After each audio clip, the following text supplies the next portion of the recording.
It's 2024 and all we're hearing about the tech space is rampant layoffs and how tough the job market is right now. Software engineers with years of experience are flooding the job market, and at the same time, companies are not hiring the way they used to. The number of open tech jobs is also down 58% from its peak in 2022. A few years ago, getting into tech and being a software engineer was very achievable as companies were hiring and dishing six-figure offers left, right, and center.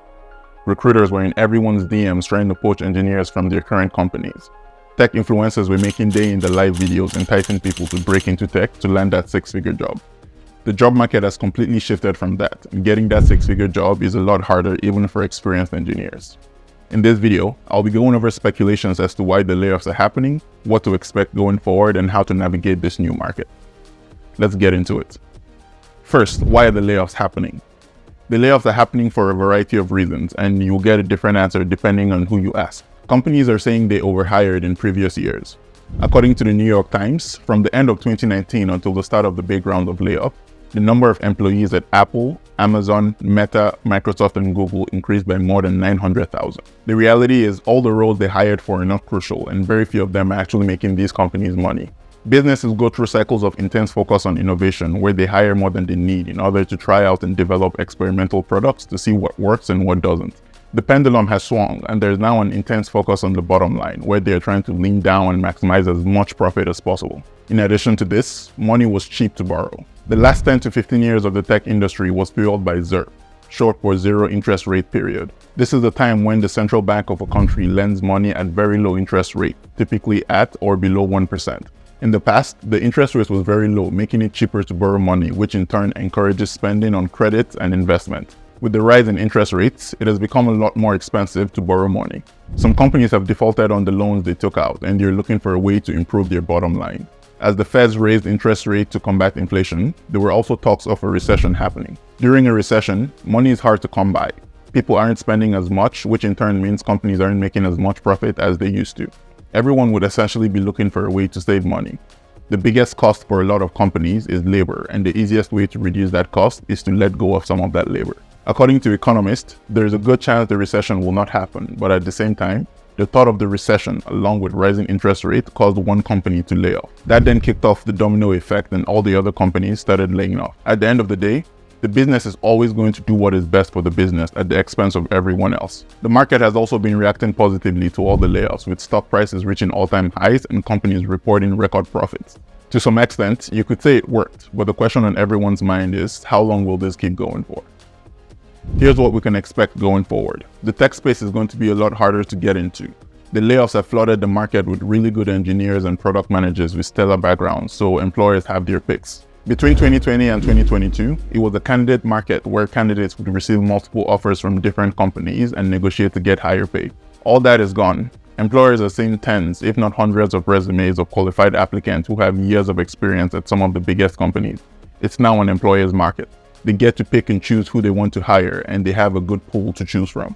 I also think rewards and compensations are going to stay stagnant or not increase as much as they used to.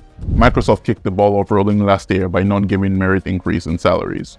A few companies might start doing something similar. It's part of their strategy to reduce spending.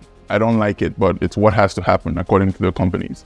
As I stated earlier, the business comes first at the expense of everyone else.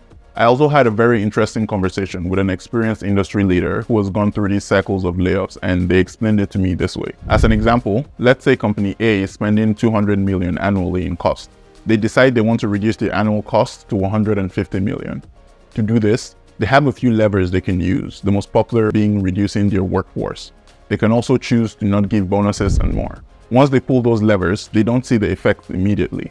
It takes several business cycles to see the effects because they have to pay out severances and more. Eventually, they start seeing the effects of pulling the levers and then they reassess. Sometimes, they feel like they need to do more layoffs to get to that number, and that's what they do. That explains the continuous layoffs we're seeing.